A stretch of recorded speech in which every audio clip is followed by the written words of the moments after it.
ಮತ್ತೊಂದು ಕಡೆ ನಾಳೆ ರಾಜ್ಯದ ರೈತರ ಪಾಲಿಗೂ ಕೂಡ ಬಹಳ ಮಹತ್ವದ ದಿನ. ದೆಹಲಿಯಲ್ಲಿ ಮಹತ್ವದ Kaveri water management authority Kaveri ನೀರು ನಿರ್ವಹಣಾ ಪ್ರಾಧಿಕಾರದ ಸಭೆ ನಡೀತಾ ಇದೆ.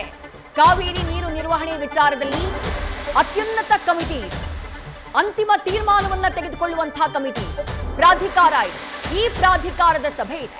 ಸಿಡಬ್ಲ್ಯೂಆರ್ಸಿ ಶಿಫಾರಸುಗಳಿಗೆ ಕರ್ನಾಟಕ ಆಕ್ಷೇಪವನ್ನ ವ್ಯಕ್ತಪಡಿಸಿದ್ದು, ನಾಳೆ ಕರ್ನಾಟಕದ ಆಕ್ಷೇಪಣೆಯನ್ನ ಸಲ್ಲಿಸೋಕೆ ರಾಜ್ಯದ ಅಧಿಕಾರಿಗಳು, ರಾಜ್ಯದ ಜಲಸಂಪನ್ಮೂಲ ಸಚಿವಾಲಯ ಸಿದ್ಧವಾಗಿದೆ.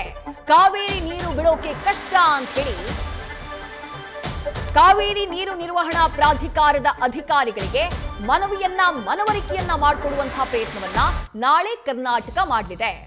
ಸಿಡಬ್ಲ್ಯೂಆರ್ಸಿ ಮೀಟಿಂಗ್ನಲ್ಲಿ ಕೊಟ್ಟಂತಹ ಆದೇಶ ಏನು, ಮಾಡಿದಂತಹ ಶಿಫಾರಸೇನು, ಇವತ್ತಿನಿಂದ 15 ದಿನಗಳ ಕಾಲ 3500 ಕ್ಯೂಸೆಕ್ ನೀರು, ಪ್ರತಿದಿನ 3500 ಕ್ಯೂಸೆಕ್ ನೀರನ್ನ ತಮಿಳುನಾಡಿಗೆ ಹರಿಸಬೇಕು ಅನ್ನುವಂತಹ ಸೂಚನೆಯನ್ನ ಸಿಡಬ್ಲ್ಯೂಆರ್ಸಿ ನೀಡಿತ್ತು.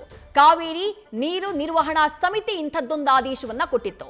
ಅದಾದಂತಹ ನಂತರದಲ್ಲಿ ರಾಜ್ಯ ಸರ್ಕಾರ ಇದನ್ನ ಗಂಭೀರವಾಗಿ ಪರಿಗಣಿಸುತ್ತೆ. ಸದ್ಯದ ಡ್ಯಾಂಗಳ ಸ್ಥಿತಿಗತಿಯನ್ನ ನೋಡಿದ್ರೆ ನೀರು ಬಿಡುವಂತಹ ಸಿಚುವೇಶನ್ ನಲ್ಲಿ ಕರ್ನಾಟಕ ಇಲ್ಲ. ಮತ್ತೊಂದು ಕಡೆ ಕರ್ನಾಟಕದ ಕಾವೇರಿ ಜಲಾನಯನ ಪ್ರದೇಶದಲ್ಲಿ ರೈತರ ಹೋರಾಟ ಭುಗಿಲೆದ್ದಿದೆ. ಯಾವುದೇ ಕಾರಣಕ್ಕೂ ನೀರನ್ನ ಹರಿಸುವುದಕ್ಕೆ ನಾವು ಬಿಡೋದಿಲ್ಲ, ರಾಜ್ಯ ಸರ್ಕಾರ ನಮ್ಮ ಆಕ್ರೋಶವನ್ನ ಎದುರಿಸಬೇಕಾಗತ್ತೆ ಅನ್ನುವಂತಹ ಎಚ್ಚರಿಕೆಯನ್ನ ಕಾವೇರಿ ಜಲಾನಯನ ಭಾಗದ ರೈತರು ನೀಡ್ತಿದ್ದಾರೆ.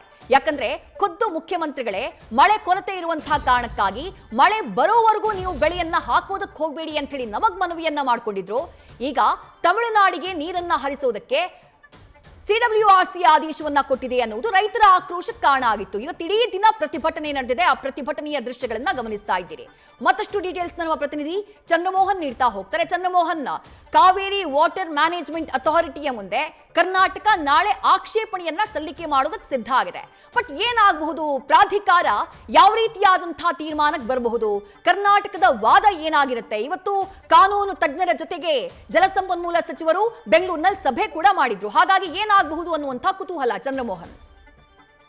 ಹೌದು ವಿದ್ಯಾಶ್ರೀ, ನಾಳೆ ಕಾವೇರಿ ನೀರು ನಿರ್ವಹಣಾ ಪ್ರಾಧಿಕಾರದ ಮಹತ್ವದ ಸಭೆ ಮಧ್ಯಾಹ್ನ 2:30ಕ್ಕೆ ನಿಗದಿಯಾಗಿದೆ.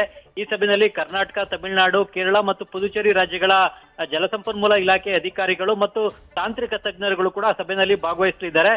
4 ರಾಜ್ಯಗಳಿಗೂ ಕೂಡ ತಮ್ಮ ಪ್ರತಿನಿಧಿಗಳನ್ನ ಸಭೆಗೆ ಭಾಗವಹಿಸಲಿಕ್ಕೆ ಅವಕಾಶ ಇದೆ. ಈಗ ಕಾವೇರಿ ನೀರು ನಿರ್ವಹಣಾ ಪ್ರಾಧಿಕಾರ ಏನು ತೀರ್ಮಾನ ಕೊಡುತ್ತೆ ಅನ್ನೋದ್ರ ಆಧಾರದ ಮೇಲೆ ಕರ್ನಾಟಕ, ತಮಿಳುನಾಡಿಗೆ ಕಾವೇರಿ ನದಿ ನೀರನ್ನ ಬಿಡಬೇಕಾ ಬೇಡವಾ ಅನ್ನೋದು ನಿರ್ಧಾರ ಆಗುತ್ತೆ. ಈಗ ನಿನ್ನೆ ಕಾವೇರಿ ನೀರು ನಿಯಂತ್ರಣ ಸಮಿತಿ ಕೇವಲ ತನ್ನ ಶಿಫಾರಸುಗಳನ್ನು ಮಾತ್ರನೇ ಕಾವೇರಿ ನೀರು ನಿರ್ವಹಣಾ ಪ್ರಾಧಿಕಾರಕ್ಕೆ ಮಾಡಿದೆ. ಆ ಶಿಫಾರಸುಗಳ ಆಧಾರದ ಮೇಲೆ ಯಾವ ತೀರ್ಮಾನವನ್ನು ಕೈಗೊಳ್ಳಬೇಕು ಅನ್ನೋದು ಅಂತಿಮವಾಗಿ ಕಾವೇರಿ ನೀರು ನಿರ್ವಹಣಾ ಪ್ರಾಧಿಕಾರಕ್ಕೆ ಬಿಟ್ಟಿದ್ದು, ಈ ಪ್ರಾಧಿಕಾರದ ಸಭೆನೇ ನಾಳೆ ನಡೀತಾ ಇದೆ. ಹೀಗಾಗಿ ನಾಳೆ ನಡೆಯುವಂತ ಸಭೆಯತ್ತ ಈಗ ಕರ್ನಾಟಕದ ಚಿತ್ತ ನೆಟ್ಟಿದೆ.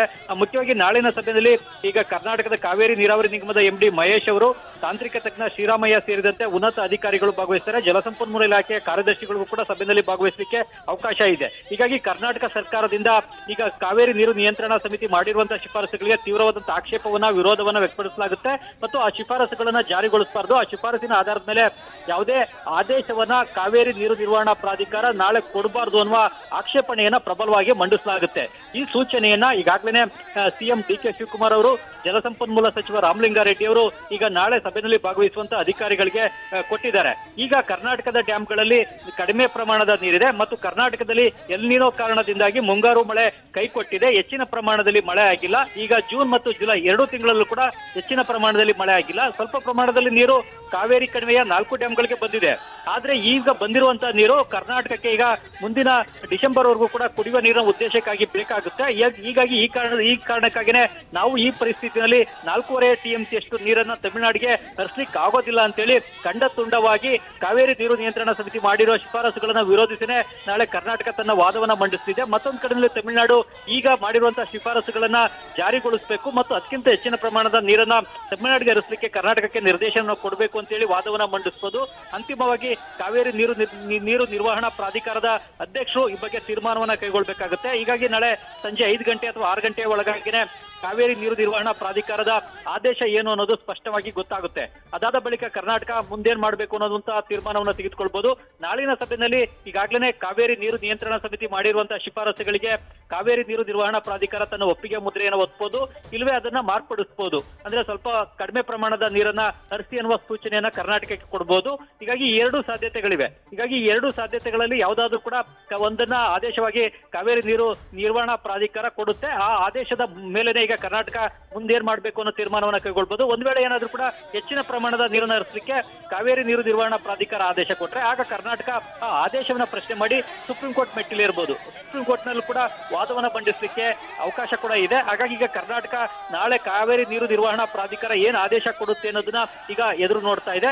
ಜೊತೆಗೆ ಕಾವೇರಿ ಕಣಿವೆಯ ರೈತರು ಮತ್ತು ಜನರು ಕೂಡ ನಾಳೆ ಕಾವೇರಿ ನೀರು ನಿರ್ವಹಣಾ ಪ್ರಾಧಿಕಾರ ಏನ್ ಆದೇಶ ಕೊಡುತ್ತೆ ಅನ್ನೋದನ್ನ ಎದುರು ನೋಡ್ತಾ ಇದೆ. ಆದ್ರೆ ಈಗ ಕಾವೇರಿ ನೀರು ನಿಯಂತ್ರಣ ಸಮಿತಿ ಇವತ್ತು ಬೆಳಿಗ್ಗೆ 8 ಗಂಟೆಯಿಂದಲೇ ನಿತ್ಯ 3,500 ಕ್ಯೂಸೆಕ್ ನೀರನ್ನ ತಮಿಳುನಾಡಿಗೆ ಹರಿಸಬೇಕು ಅಂತ ಹೇಳಿ ಶಿಫಾರಸನ್ನ ಮಾಡಿದೆ. ಅದನ್ನ ಇನ್ನೂ ಕೂಡ ಕಾರ್ಯರೂಪಕ್ಕೆ ತಂದಿಲ್ಲ. ಇವತ್ತು ಬೆಳಿಗ್ಗೆಯಿಂದಲೇ ಹರಿಸಬೇಕು ಅಂತ ಹೇಳಿ ಈಗ ನಾಳೆ ಸಭೆ ನಿಗದಿಯಾಗಿರೋದ್ರಿಂದ ಸಭೆಯ ತೀರ್ಮಾನದ ಮೇಲೆ ಮುಂದಿನ ತೀರ್ಮಾನವನ್ನ ಕರ್ನಾಟಕ ಕೈಗೊಳ್ಳುತ್ತೆ. ವಿದ್ಯಾಶ್ರೀ, ಥ್ಯಾಂಕ್ ಯು ಚಂದ್ರಮೋಹನ್ ತಮ್ಮೆಲ್ಲ ಡೀಟೇಲ್ಸ್ಗೆ. ನ್ಯೂಸ್ ಫಸ್ಟ್ ನಿರ್ಭೀತಿಯಿಂದ ನಿಮ್ಮ ಪರವಾಗಿ.